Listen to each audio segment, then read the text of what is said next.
this genocide and also the structures of violence that reinforce white supremacy in healthcare.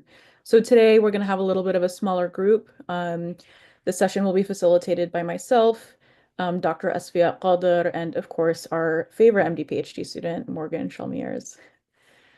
Um, Okay, so we're going to get started as people trickle in. So all the sessions before today have mostly focused on building individual power. So from finding your voice, tapping into your courage, and maintaining your power during episodes of repression at work, and also to understanding the structures of violence we're positioned in as individual healthcare workers and students. So today's session is going to be a little bit different. Today's session is going to get us moving from thinking about building and maintaining our individual power to building and maintaining collective power. So hopefully the short overview will offer you some skills that'll help you begin organizing healthcare workers at your particular site of struggle. You know, we've been talking about this throughout the sessions, but it's our belief that healthcare workers really need to tap into being community organizers in order to really achieve health equity and justice.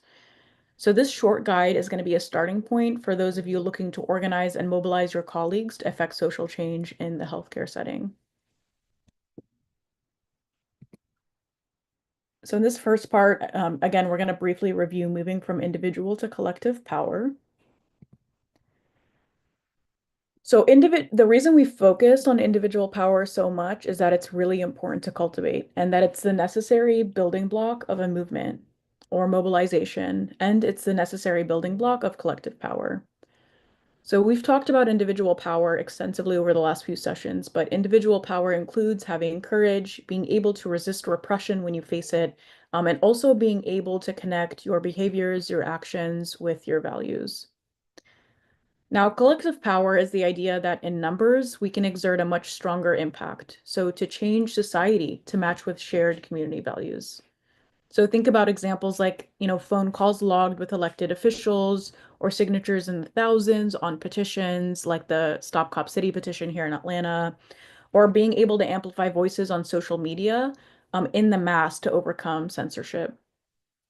Collective power is also a reflection of organizing and mobilizing in community rather than individually.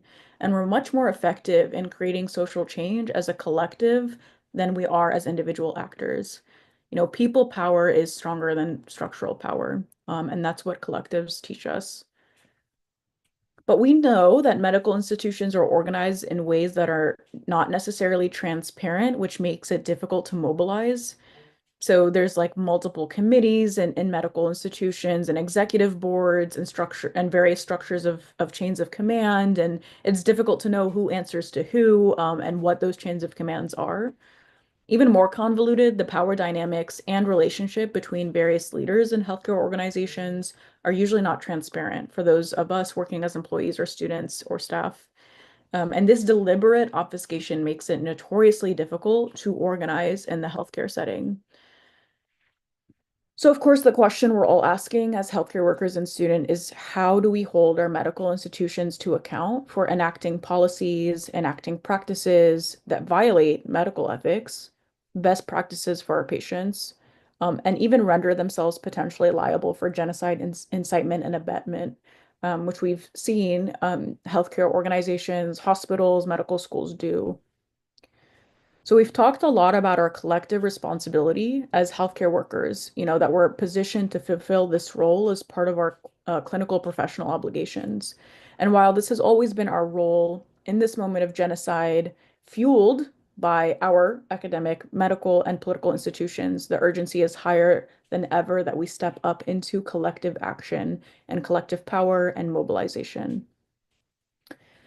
So it's rare and difficult for individual actors to change our structures and institutions, but collective courage and collective movements can push your structures and institutions to change, even if they don't want to. Structures and institutions like healthcare settings are made by individuals, and they can be outnumbered and outmobilized. So really the rest of today's session is going to offer a very, very, very brief overview on how to build a movement in your local setting. Um, this session is really meant to bridge you as a healthcare worker from becoming somebody who offers individual care work to collective care work, to become a collective mobilizer, to be able to offer care to your community by really changing the social conditions that degrade the health of our patients and our families and our community members. So I know this sounds really intuitive, but it's actually where a lot of people get hung up in movement building. The first step to building a movement, to building a collective, to creating collective power is just to gather people who have shared values and goals. So not only is this the first step to building a movement, but it also inherently counters the hegemonic culture in medicine and healthcare that tells us to isolate, that tells us not to talk about politics and not to be in community. And so even just the power of gathering is so inciting to white supremacist violence that the like we saw with the encampments that they are willing to send police and state troopers to break down mass gatherings of people who are just feeding themselves, who are offering aid to each other, who are just reading and educating together. That's the power of gathering with like-minded people. And a lot of individuals tend to feel like, especially in healthcare, that they don't know how to start building something in their setting, especially because you usually feel alone. And I felt like that, particularly as a medical student. But I will tell you that if you're feeling irritated, if you're feeling gaslit, if you're feeling repressed by your institution around the genocide, so do others. They also feel silenced. They also feel unseen, just like you, and they also feel unsafe, just like you, in their healthcare environment, in their work setting. Um, and so if you feel alone, how might you find like-minded people? It can literally be as simple as creating a flyer that's like healthcare workers for justice, interested in gathering, fill out this Google form. And you can paste these flyers in the bathrooms, in your work lounges, or on social media. And in cases where you feel like putting the word Palestine won't be tolerated on a flyer, there's other ways to word it and gather. So an example I'll give you is a very beginning in the genocide, I was trying to organize graduate students, and I was cognizant of putting the word Palestine or Gaza on the flyer. So I made a really vague flyer, and it literally just said like graduate students, who care about justice. If you feel silenced by your department, if you care about social justice and feel like you can't talk about it in your work environment, fill out this Google form and meet like-minded people. And I literally just like walked around campus and I put this flyer up. And it brought together like over 20 students at a time where I was feeling really isolated. And everybody else who showed up was like, we didn't know there was other people who cared. And you'll find that that's true where you work too. Um, Something I will say for healthcare workers in this moment is to encourage folks to first gather outside of the healthcare setting. I think that is important for a few reasons. The healthcare setting itself is repressive. It is silencing. There's a hierarchy constantly present. You feel surveilled. You might feel uncomfortable. So I would start off with recruiting fellow healthcare workers and then encouraging them to gather off your site of work to encourage vulnerability, in order to sort of move that group into collective action. Another way for folks to like put together a first gathering is just to ask the one or two people you might know in your workplace who share your values to bring one or two friends to the gathering. So using your existing networks, to bring people together. And don't feel demoralized if your first like gathering is 5 people. 5 people is enough to start a movement. It really is enough. And it will naturally grow as you grow and as you continue to gather. So I have here a few questions that might help guide some of these first gatherings if you really don't know where to start. The most important thing of these gatherings is to get to know each other and not just in a work capacity, but in the human capacity. And this also helps you to identify what everyone brings to the table. So you might be surprised, for instance, that one of your colleagues actually organized their graduate student union back in the day. And so knowing the strengths of your community members will be useful as you move to action.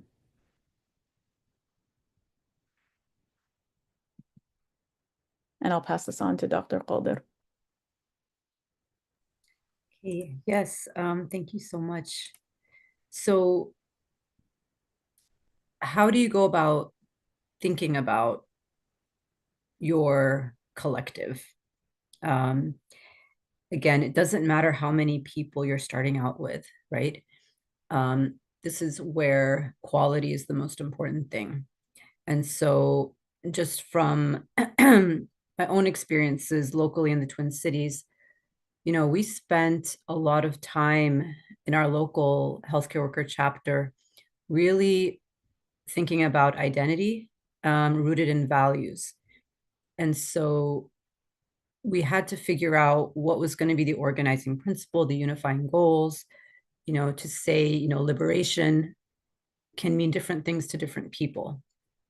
And if you don't have these conversations early on, and really, have them openly and welcoming of everybody's thoughts and perspectives and learning, what the risk of skipping this step is that you end up having fractures later on where there isn't an anchoring principle to hold everybody together. Like, why are we here to begin with, especially if things become more challenging or you have to kind of think through problem solving together. So ultimately, what's really helpful to think about is liberation work at its root is relationship building, right? The whole point is to build a world, build a community, build societies that are nourishing, that people are caregiving as a community, not taking advantage of one another, but rather sharing of resources where equity, justice, all of this is the grounding. So liberation work ultimately is in relationship building. And so you may have heard this in other spaces too, where like while you are working towards the world that you are hoping to see in a sort of abstract way, you have to live it, right? You have to live it in your relationships on the ground in the present. And that's how you build your community.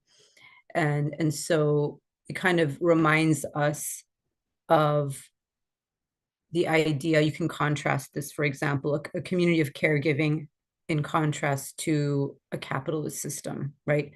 Where it's not just an economic system, but it's a way of relating to one another. It's how we look at one another. It's how we value each other. It's what we value in each other. And so when we have communities of care, this is when we're actually building relationships with one another that are nourishing, where we see each other fully, where we look after one another. Not only are we coming together to organize around a particular action, but we know something of what's going on in each other's lives so that we can, ask after one another. We can share advice with one another. We can hold space for each other because we're all living our lives as we're doing the work because it's all integrated, right? These are not compartmentalized parts of us, it's all one. So I hope that makes sense. Just think about how we've done these sessions, right? We have interwoven these sessions even as we're all going through, the last, several months. And you can't really separate it. So looking after one another, caring for one another is the point here. The other point of having really this sentiment of caregiving, a community of caregiving as your group, is that it's necessary to sustain. In order to sustain over time, you have to have these bonds, you have to have these relationships with one another. And the stronger those relationships are, then the longer you're going to sustain, the more work you're going to be able to do together and move through hardships, move through conflicts, move through exhaustion, together. Another point to think about is, think a lot of groups and organizing spaces came up over the last year and a half.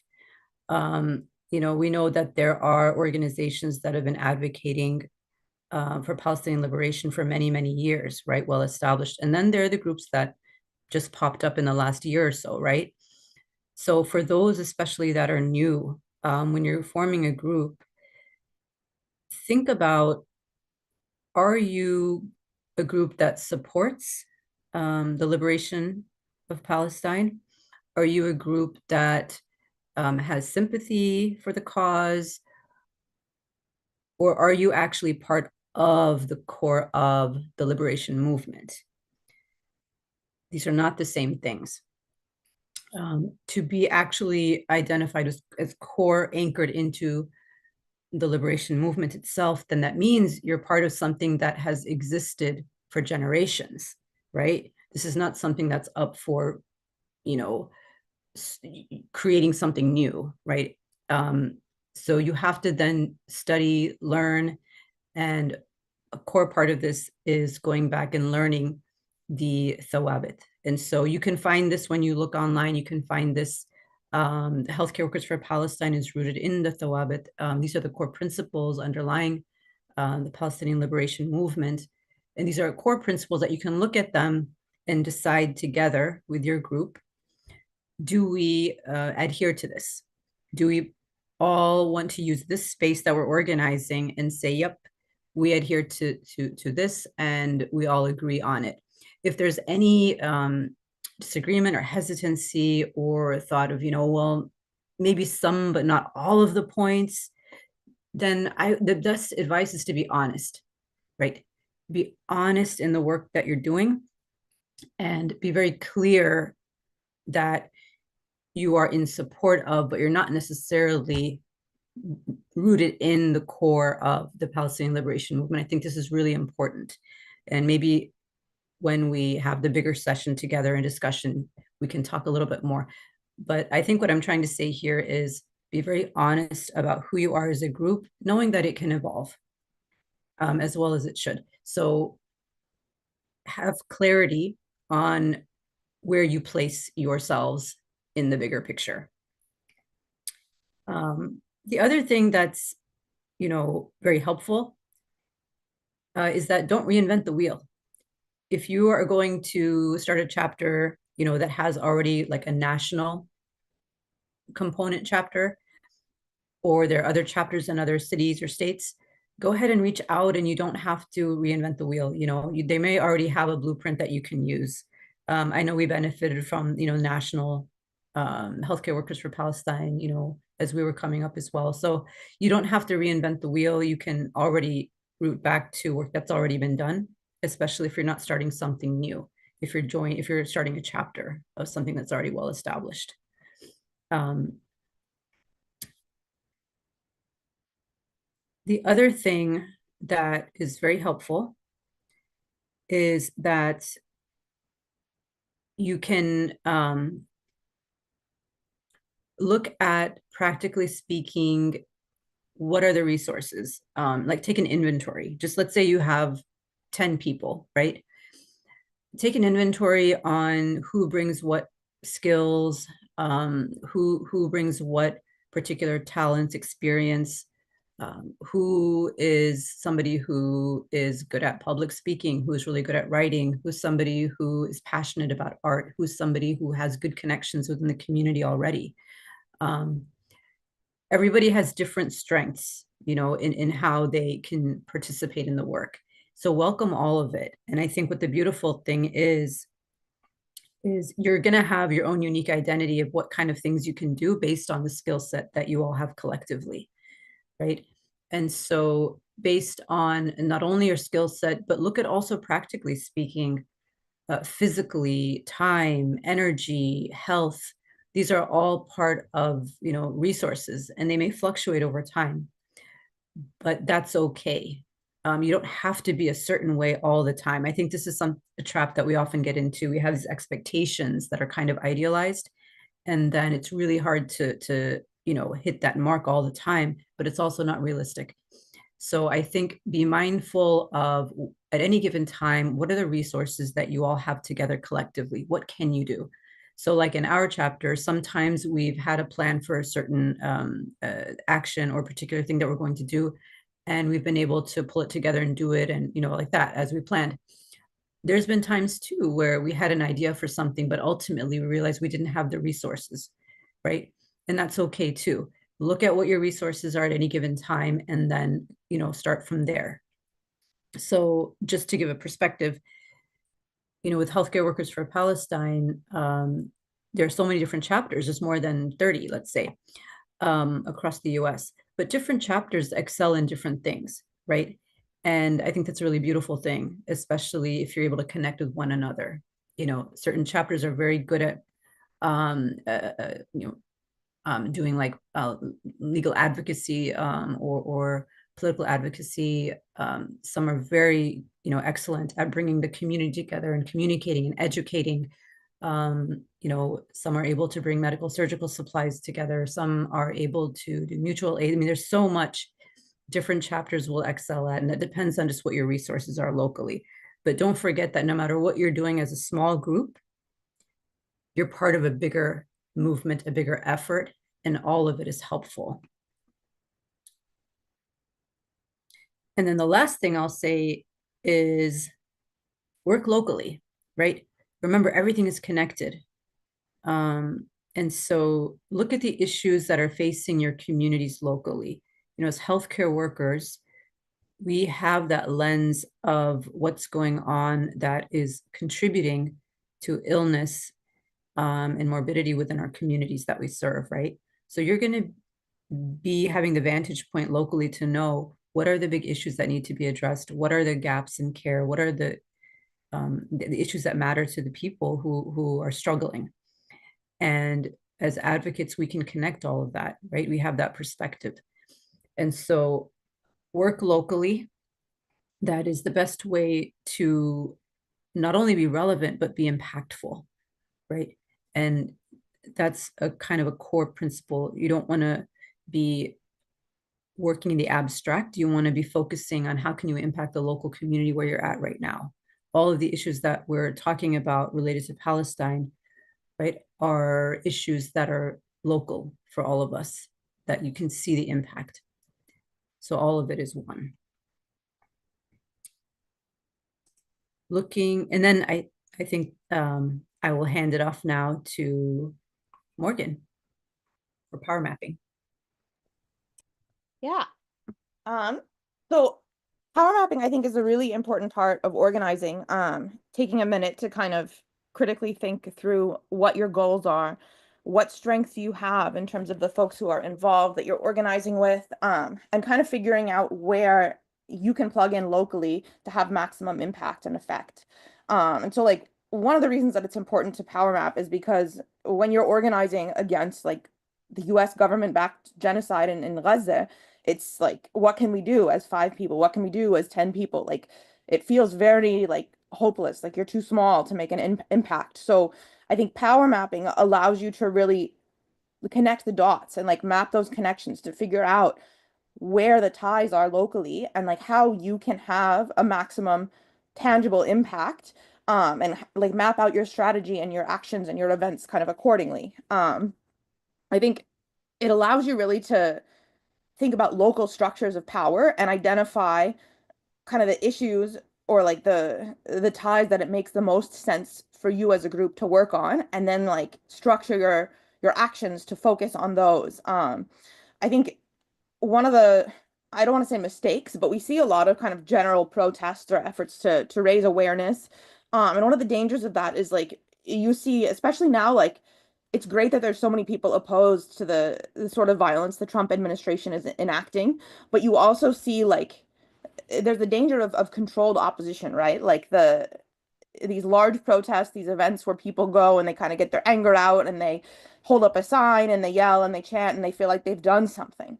So I think it's important in our organizing to really be critical and strategic from like the very first moment when you start planning an action and forming as a group to think about like what are our goals in terms of impact? Like, do we just want to go and like yell at city council members? Do we want to just like have everyone show up on campus and like have this visibility be our goal, like have people wear a keffiyeh or put like a flag sticker on their laptop, right? Like these can be goals, but like to articulate them and make them concrete and figure out how do they tie into a larger strategy so that your actions feel meaningful. They don't just feel like, well, we did this protest, we did this vigil, and then it's kind of disconnected from a larger strategy that informs kind of your identity as a group and your goals as a group and what you are aiming for and how you see it as connected to larger struggles.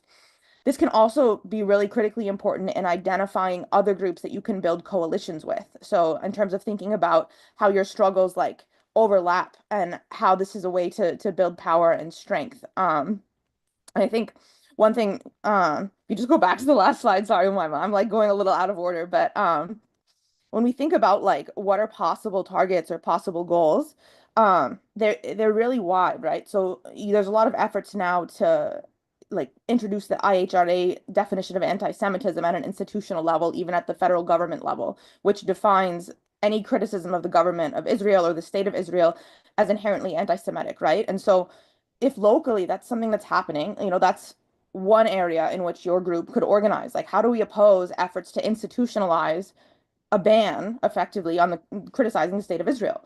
Or you can think about like at the city level, like are there sister city partnerships that kind of uphold Zionism and erase Palestinians and like normalize the occupation? You have to think about like the local context. Or does your state government, does your city council, does your city government, do they invest in Israel bonds? Does your healthcare institution invest in Israel bonds? I mean, you can, depending on if it's a private or a public institution, there are varying levels of transparency, but you can really work, like there's a lot of resources, and you'll see on the last slide, I'll share and I'll put them in the chat as well, but links to like toolkits to help with power mapping. I really like Little Sis as a resource. It's a database that is kind of collectively maintained through open source. So research that other folks have already done is accessible to you, and you can link it into your power map. I would really, really recommend that. And also going through their guide called Map the Power. But yeah, in terms of like possible targets, you can also think about like investments directly in weapons companies. Like the American Friends Society has a really great database that looks at who specifically is making each of the different kinds of bombs that's used in Gaza right now, who makes the jets that drop those bombs. Like the PYM has the Maersk campaign, right? Thinking about like in your local community, which of these weapons manufacturers has ties to your hospitals, has ties to your educational institutions, and figuring out like what's the most strategic way for you to direct your efforts as you organize, and how do those efforts align, right? Like, I mean, I'm in San Diego when we think about the border and who profits off of surveillance at the border and the criminalization of migrants. It's Elbit Systems, right? An Israeli company, or like General Atomics, General Dynamics. Like, how do we think about not only our efforts and our targeted kind of goals to oppose the genocide in Gaza, but also how many of these same actors are very much involved in racialized violence against communities in the US. I think that's a really critical point because it allows us to build larger coalitions, so that we then have the power to really do something, right? And in order to have that efficacy, I think we need to have a lot of specificity in terms of the power mapping and being able to articulate our goals. Um, just in terms of like final examples for like possible targets or like goals, things to organize around. You can look at investments, you can look at research partnerships. In healthcare particularly, there's a lot of organizing now around TEVA, the Boycott TEVA campaign that was just launched in the US. There are similar campaigns in France, in South Africa, in Canada. I think in Britain as well now that kind of use the BDS strategy, right? Like boycott, divestment, and sanctions as a way to kind of make the occupation of Palestine and the displacement and dispossession and the genocide of the Palestinian people to make it economically like unfeasible, untenable to continue to support Israeli companies like Teva that profit and that work in the occupied part of like the beyond like the 67 line, right? Like you can make great arguments, and they're already made for us, in fact. Part of the reason that I think power mapping is really critical is because you don't want to invent the wheel on your own. Organizations like the ADL that try to promote the IHRA definition of anti-Semitism, there's already a whole toolkit called Drop the ADL. They have a website. So like you can go to that website and you can use resources that have already been developed. There's resources by like the Campaign for Palestinian Rights on how to pressure your city council to divest from Israel bonds.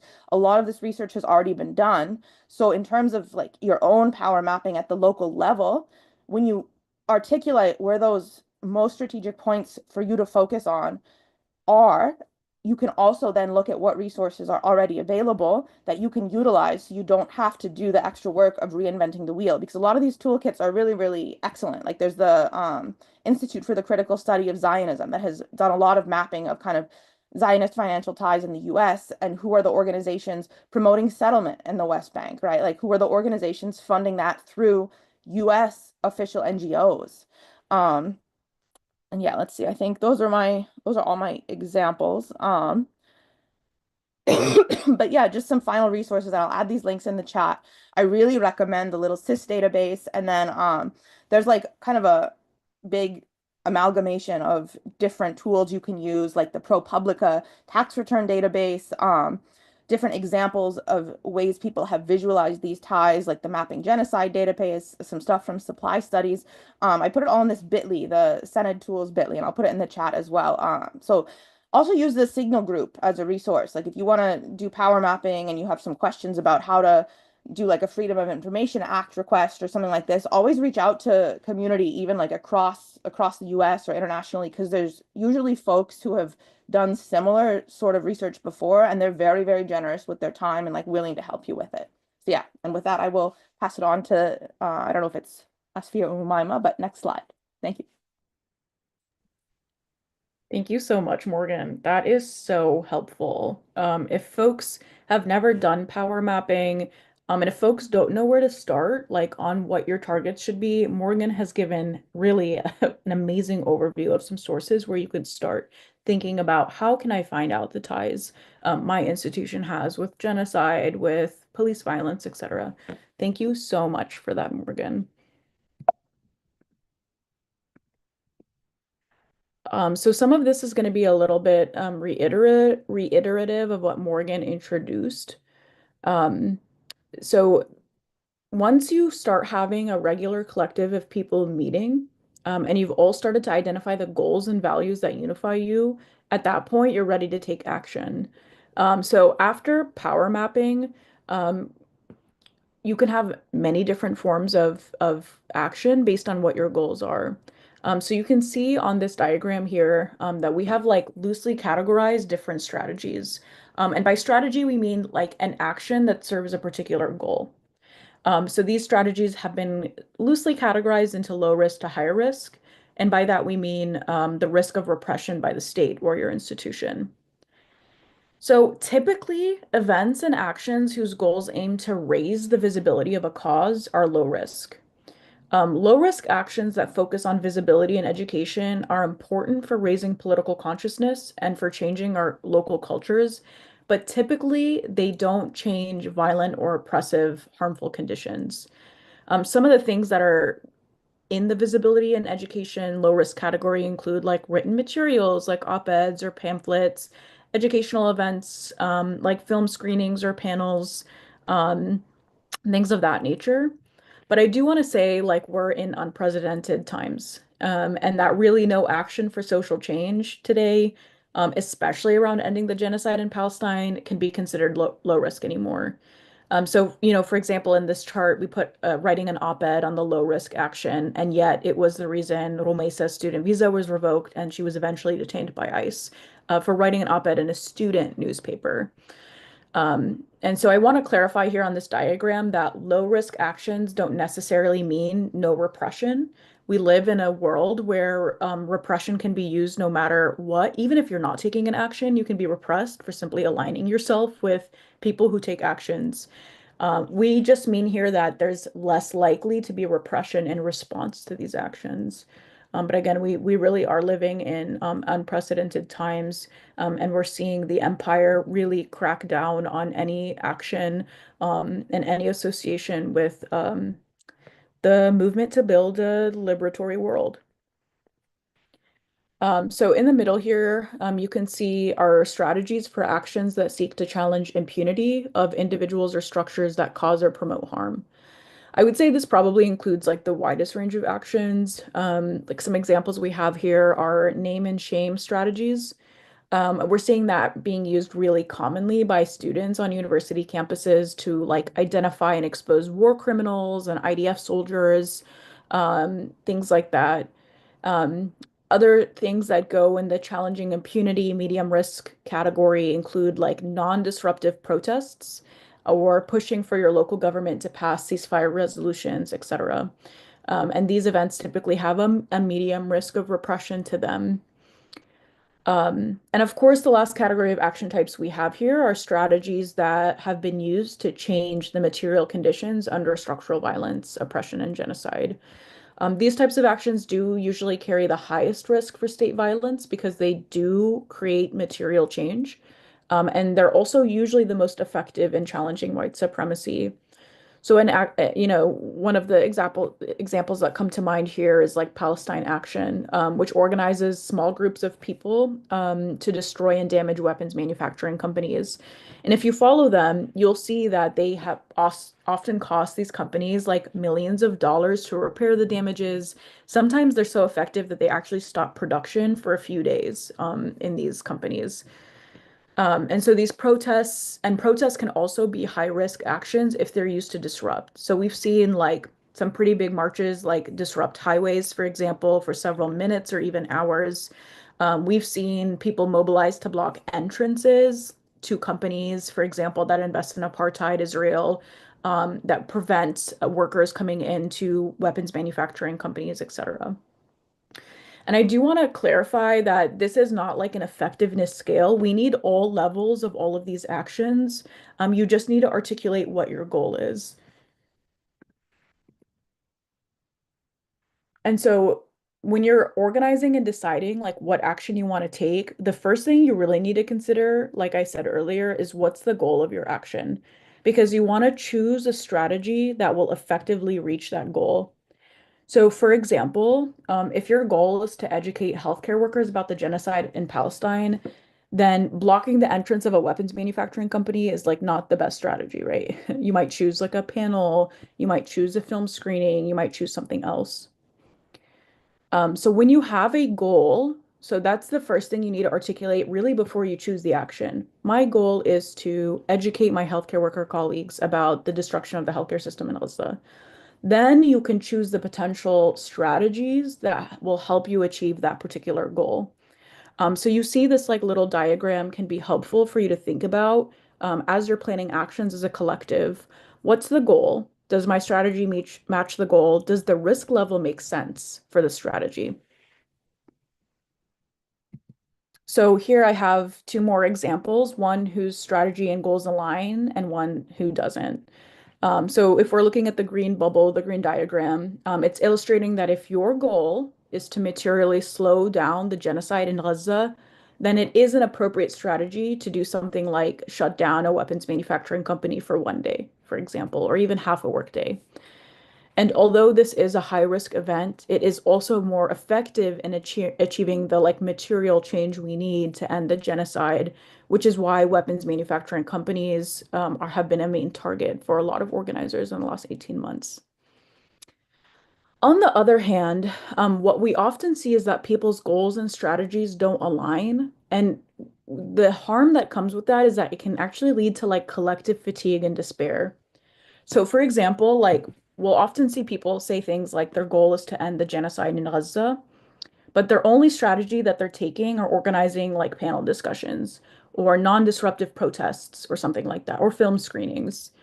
And although all of those actions are necessary in the sphere of social change because they build political consciousness, which is part of the building block to collective change, they don't actually do anything materially to end the genocide. And so it's important as organizers to be honest about what your goal is. So if your goal is to increase education, then panel discussions make sense, for example.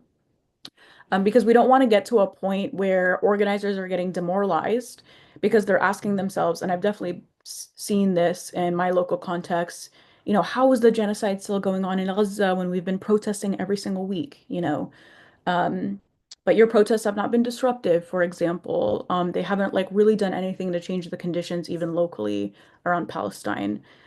So again, this is not to say that there's one type of organizing that's more important than the other, but it's more about making sure that you're being open and transparent about your goal and aligning that strategy with that goal so that you don't end up being like, I've organized, 15 protests. How is the genocide still going on? Because it can lead to fatigue and demoralization.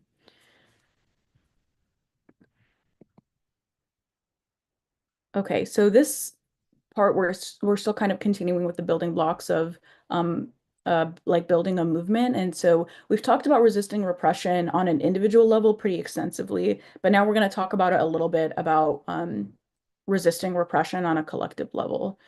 So I'm going to pass it on to Morgan again here. Yeah, so this part will be a little bit brief. I know we've already gone over because we wanted to leave a lot of time for discussion in this last session, but just very briefly, like when we think about the strategies that are used to divide social movements and like that have been used historically, like since Vietnam to divide social movements, there are all these discourses about like outside agitators or like the peaceful protesters versus like the disruptors or like the radicals. And so how do we think about these discourses critically and ensure that they're not used as people are trying to use them now to divide organizing nationally on Palestine? I mean, we saw this a lot in the discourses around the encampments, and I think specifically in healthcare, because healthcare workers socially, we have access, like we're granted a particular kind of social prestige that when you do a protest in your white coats, it kind of means something different, you know, like you have a privilege that you're granted that's like a larger part and very connected to structures of white supremacy in this country. So when we think about what does it mean to be organizing as healthcare workers, we can harness that privilege strategically, but there's also very much a danger of this division between like good and bad activists, right? Like, are you someone who is, you know, educating others about the healthcare implications of the genocide in Gaza, which is a great thing to do, or are you someone who like blocked a bridge and got arrested? And like you'll see these discourses that try to like pit different tactics and different strategies and different groups of folks against each other.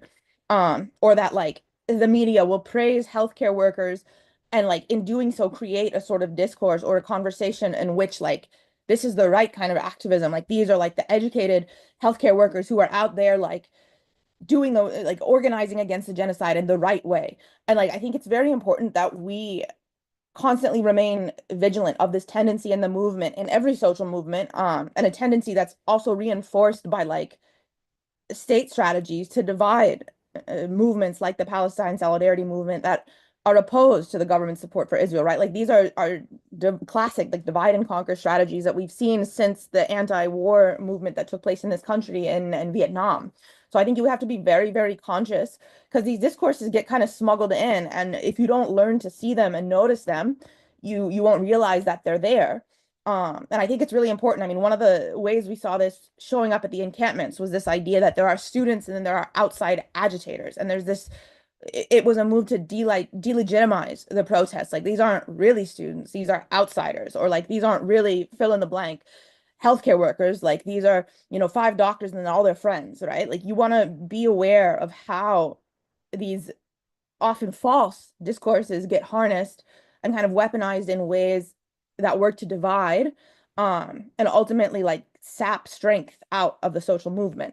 So I think when we're organizing, especially now when like things like Umaima has said feel like riskier and are riskier than ever, not everyone has the same sort of not everyone has the privilege to take the same sort of risks, which is fine.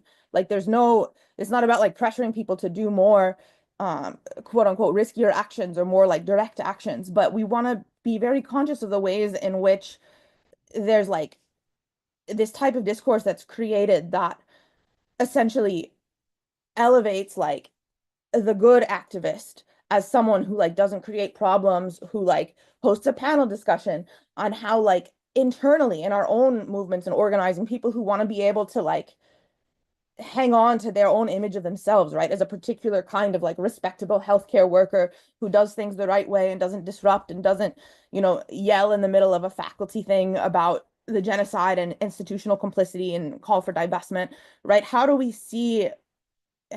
constantly encounter this kind of burden or like impulse or like impetus to enact a particular kind of responsibility politics or like a respectability, like it's hard to describe, but I think once you start looking for it, you'll see what I'm saying. How do we notice it, first of all, and its impact, and then sort of guard against it within our own internal organizing spaces?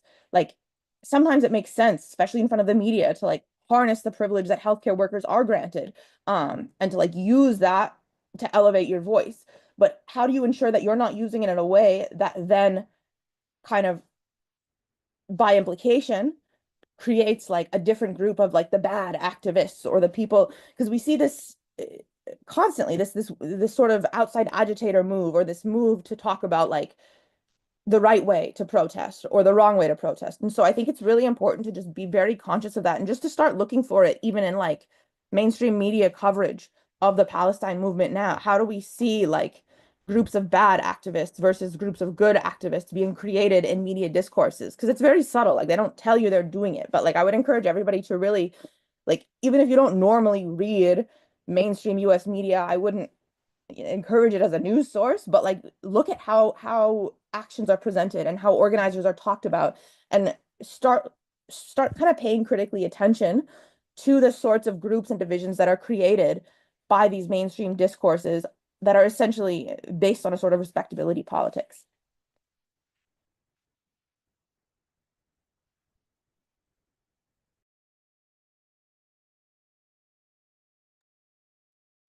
Thank you for that framing, Morgan. That's really helpful, and I encourage people to do exactly what Morgan talked about, which is one, to review those sources that were offered if you really don't know where to start, and then just start paying attention.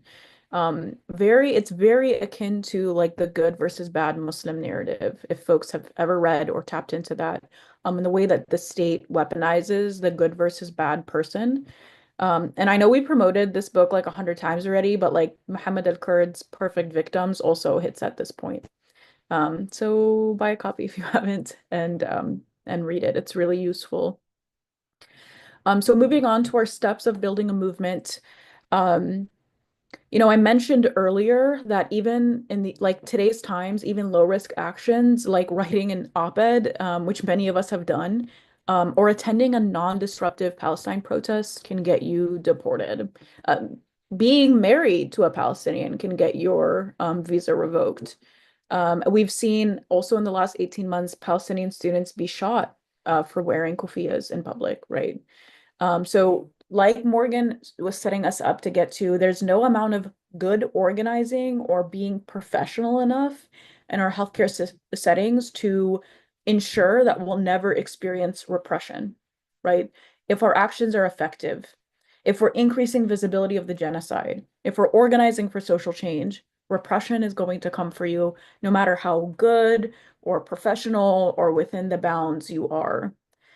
So knowing that, we must always be prepared for repression. I would really encourage all people, even for yourselves personally, but especially as collective organizers, to create a type of document for your collective, for your mobilization, excuse me, that outlines the potential risks your members are at, and then your plans to counter the repression. So for example, what's your plan if one of your members get doxxed, right? You should be thinking about that. Even if you're like, well, I'm not going to do anything that's going to get me doxxed. Like we are in a situation where like existing near a Palestinian can get you doxxed. Like it's really, um, you need to be prepared for anything at this point. Um, so for example, you could have a plan where you've already outlined how to change your email and phone number if that happens, if your personal information gets leaked. You can have people volunteer for potential like plans for housing if someone's address gets leaked to the public. We've seen these types of things happen for someone simply posting a selfie of themselves in a kufiya, right? Um, Another thing that we really recommend is for folks to always be in connection with some type of legal representative. So I'm not saying like have a lawyer that you need like to be represented individually by a lawyer, but knowing your legal contacts in your city, right? Like, do you have a care locally? Do you have like a National Lawyers Guild chapter locally? Just know where those contacts exist and how to get a hold of them. Um, Again, even if you're not planning high risk actions, just for your own safety and security, find out what jail support networks exist in your local setting. And if they don't exist, potentially think about building one. There's a lot of resources on the internet you can go to help you start, so we won't belabor it. And another thing on your sort of preparing for repression toolkit should be your media contacts. In case, for example, you or your colleague gets suspended or fired from your position in healthcare for speaking out against the genocide. We've talked a lot about responding to repression by growing and not shrinking. And one of the ways that people do that is to use media to expose the ways that violence and harm is manifesting in healthcare settings. Um, and the last thing I'll say about this is that preparing for repression actually increases your safety. So even if you don't expect any repression, because it makes you feel safer and it makes your members feel safer and more secure as you continue moving forward. And it offers like at least somewhat of a safety plan for new members who are more likely to join you and take action alongside you if they know you guys are already thinking about how to protect each other when the repression might come, right? We can't predict it. We don't know who's going to be targeted, but we can at least have a plan. And we've seen their playbook well enough to know that these are the potential things that are happen. We know someone's going to get doxxed at some point, right? Um, we know that we might have some legal risk. We know that social media might be used against us, whatever. The playbook has been clear, and a lot of people have already outlined it. And so there really is no excuse at this point for us not to be ready, at least thinking about what we might do, how we might respond, if one of us or a collective of us gets harmed in the process of our organizing.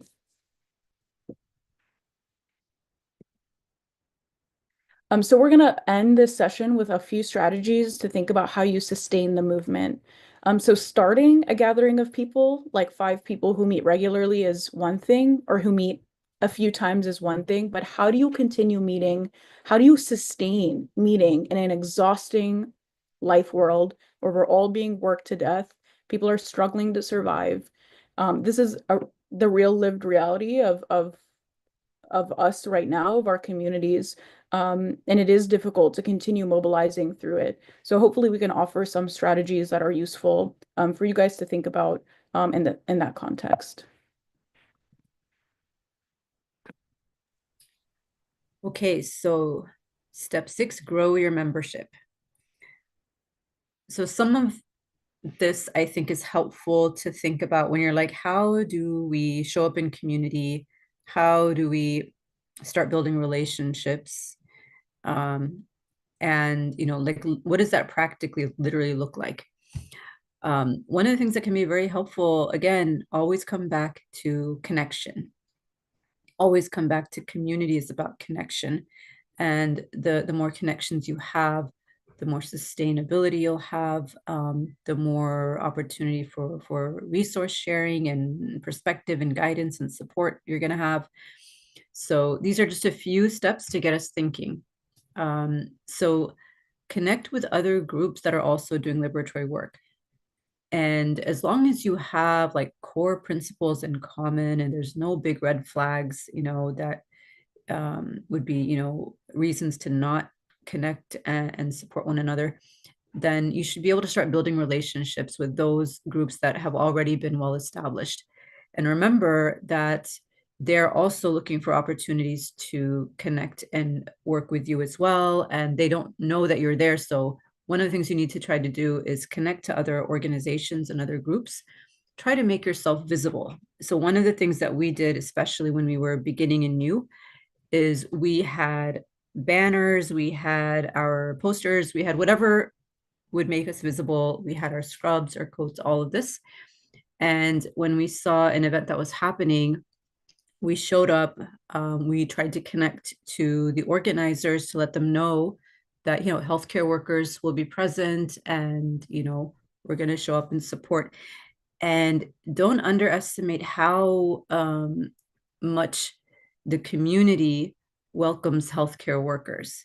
And so it's actually an advantage for us that we are welcomed into spaces, even if we don't have big numbers, even if we don't have big resources yet. Your presence is welcome. And that's a really important thing to remember. We don't often value ourselves in the right ways. But this is a core thing that when we show up in community spaces, it is appreciated. Often we may be asked to speak, And, so be prepared for that. And also, this is how you build relationships. And think about it almost like building relationships in community outside of organizing work. You invite people to your home, right? You have a meal together. You go to people's events. If someone invites you to their home, you go and, you accept the invitation. It's the same idea. So pay attention to the events that are happening in the community, show up, make sure you meet people there, make sure you introduce yourselves, and then invite them to events that you might put together. So especially early on, you might not be doing, strategic moves like direct actions and things like that, the higher risk type of activities. You may be doing some of the things that are easier for you to organize and just to invite community in and build allyship, right? And so those are just some basic ideas of how to get started. In terms of building your connectedness within your group, again, remember, so much of the repression for healthcare workers is about separating us from one another. So just like Umaima was saying, it's a good strategy to start building community outside of the hospital, meet up for coffee or whatever outside of the institutional space. Start building those relationships, and then try to connect, whether it's remotely or in person. Try to connect once a week. Try to find ways to stay connected to one another during that week, right, in the interim between the formal meetings, but do try to have the pacing of once a week. That will help you build a sense of community, of predictability, of consistency, and think about the community where you get to meet once a week, no matter what, in the middle of the genocide that we're all experiencing, right? In the way that we are all taking it all in. 1 week is like a year. And so it's also for your own sustaining that you want to make sure you're meeting once a week. And then build the relationships. I think it's really important that not only do you relate to one another as a group, but try to relate to one another individually. Find opportunities to connect, build relationships out of the space of the bigger group, and then come back into the group. You're going to have a lot more strength in those bonds if you do it that way. Those are some like introductory guides.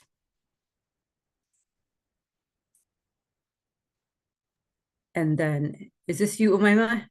Yeah. Or is this me? Okay. All right. Okay, so we're gonna wrap up soon here. I know this is a little bit of a longer didactic session than we typically do, but we hope that this really is useful, especially for beginner organizers and healthcare workers who haven't really tapped into mobilizing a network themselves. So the last sort of step we're gonna share today is to encourage people to practice care in their mobilization. We know organizing is difficult. And in order to sustain our movements, we need to move forward with care and patience and determination.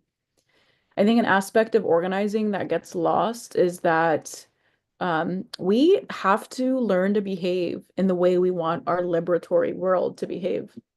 Meaning, like, we need to enact the same tenets of justice and liberation and care and mercy in our own behaviors and in our own relationships. Because if we begin to mimic the behaviors of state violence in our own organizational relationships, like disposing of members we disagree with, like reacting with punitive measures in the face of conflict, or spouting the same harmful rhetoric that the state and institution uses against us, very much like Morgan was saying, coming to your colleagues and telling them if you were more professional, you wouldn't get doxxed, which is something that a lot of people have told me, for example. If we replicate the type of harm and rhetoric coming from our state institutions, we will never build effective movements for social change. And social change, collective movement building starts at individual power, which is why individual power, working on your individual self, cultivating that liberatory spirit in your behavior and in your reactions is the necessary building block to building an effective collective movement. And so what does it mean to practice care in your movement building? There's so much resources on the internet about this, and I really encourage you all to tap into that care wave movement. It's gotten a lot of attention in the last few years. There are people more brilliant than me who have articulated what it looks like to behave in that liberatory way in our individual relationships. So I really encourage you to go out and find those authors and books and resources. Um, but at the very basic level, are you assessing the needs of your community and collective, right? So for example, are you having meetings at times where people are busy? Are you having meetings that aren't providing childcare when the majority of your collective has young children, and they need childcare to be able to be present? Are Do you know if everyone in your network has access to proper food and housing and transportation? Do you have a mutual aid fund set up in case a colleague of yours loses their job, for example, for advocating to end the genocide? Are you treating yourselves the same way the institution treats you, or are you working to build relationships that are generative and accommodating, and like a microcosm of the liberatory world and potential that we're trying to build? Um, the last thing I'll mention too about gathering and practicing care and building, collective power is to rotate the roles in your collective. It doesn't really fit anywhere here, but I threw it in here at the end because this is such an important aspect to organizing. And this is important because you don't want your leadership to get monopolized, and also everyone in your collective gets a chance to practice every role. So everyone gets a chance to practice leading, note taking, facilitating, and planning. We'll often see like collectives get led by like the same voices, which can sometimes lead to a replication of some of the power dynamics we don't want to see. And what this also sets you up to do for success and for sustaining your movement is say, like, when I get sick, right, there's someone because we have all rotated the roles. I can rely on everyone else in my collective to do the roles that I've been in charge of, to be able to facilitate, to be able to take the lead. And you've even seen that probably replicated in Cultivating Courage. You've noticed that not every facilitator is on every call. Life happens, we're getting suspended and fired and whatever, like people have kids, and so we intentionally work to make sure that people are capable of holding every role, that they feel confident, that they've practiced these roles, so that we are able to sustain a project and a movement because people are people and life be life in, for all of us. Um, and it also builds collective power, builds collective confidence, and gives people the appropriate skills they need to continue to participate, to sustain the movement, and to keep going. So I'm going to let Dr. Qadir sort of um, trail us off before we go into our small group discussion link. Yeah. Yeah, and I think we are going to actually close out the didactic portion um, after this slide, and then we'll give some instructions for like how we're going to move into the discussion group for today. And as always, that discussion part, that processing part, will not be part of the recorded webinar part, right? So, once again, this was a very, short overview of how to start mobilizing collectively inside of your healthcare setting. We gave some strategies for how to do that.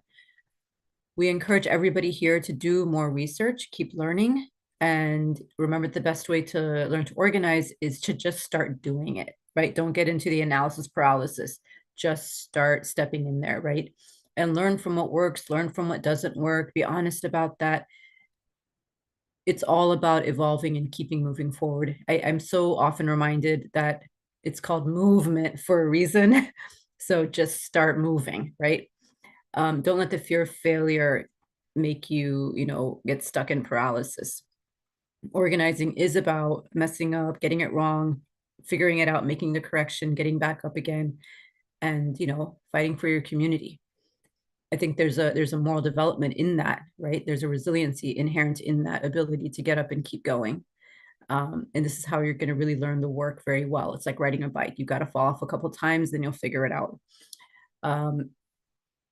And so one of the things you want to keep reminding yourself that it's about continuing to try to mobilize, to try to affect change, right? And to try to change the conditions that are harming us, that are killing us, that are specifically limiting our capacity to live full lives, right? We want to protect our communities. We want to protect our patients, right? The work that we're doing is very far reaching. And so every part of what we do helps. Want to kind of take this moment also, this is our last session of the inaugural cohort. And so thank you so much for taking this journey with us. We hope it's been as generative for you as it has been for us. We were talking before today's session of how much we have learned and grown and how generative this putting this together has been. And we were kind of reminiscing about the conversations that we've had in the small groups as well, right? How moving those can be in learning and what each one is kind of going through. We hope to really expand the project itself and this curriculum in particular, and this growing network of healthcare workers, all of us together. So we would like to stay in touch with everybody here and to continue to build this community. This is part of the movement work, right? So thank you for being such an important part of this. What we'll do now is we'll shift to our next Zoom link that you probably already have. There are a couple of questions we'll do for reflection, but before we get to that, there is a post survey. So if you remember, you did the pre-survey before the first session. There's a post survey that we'd like you to fill out. We'll take about 5 minutes now. So it's in your email. So if everybody can you bring up your email? Fill out that post survey, take about 5 minutes to do that, and then go ahead and hop on to the second Zoom link, the one for the discussion. And then I think we'll open it up there and we'll keep everybody together. We're not going to break into small groups. We're just going to be all of us together. And we'll run through a couple of reflection questions to close out today. All right. Thank you, Dr. Calder. Okay, we'll see you guys on the next Zoom link. Please check your emails and it'll take you literally 2 minutes to go through that survey. It's not a long survey. It doesn't require, any long form answers. And it would be really useful for us. So once you've done that, please hop on to the next link and we'll, have a large group discussion. Okay, see you guys there. Right.